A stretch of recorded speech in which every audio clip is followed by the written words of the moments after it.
They were drained of blood and dragged around. He says the victims were found in a pretty bad state. The walls were painted in blood. Furniture was half chewed and crushed and piled in a corner like a giant nest. She seems to have vandalized the room badly, too.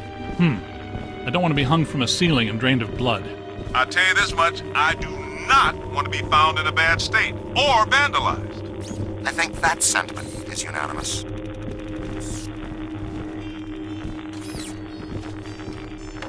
Are you ready?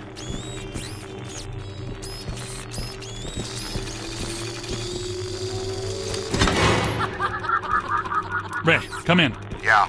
What's up? What was the Spider Witch's room number? 1221. After her spree, it was locked up. Until about 5 years ago when we remodeled. Hear that? Room 1221. I think that... Hey!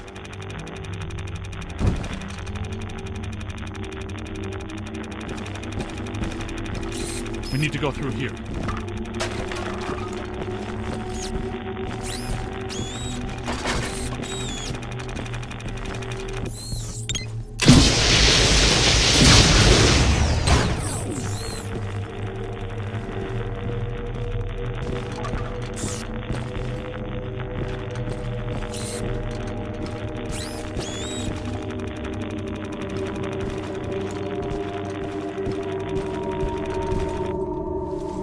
Let's keep moving.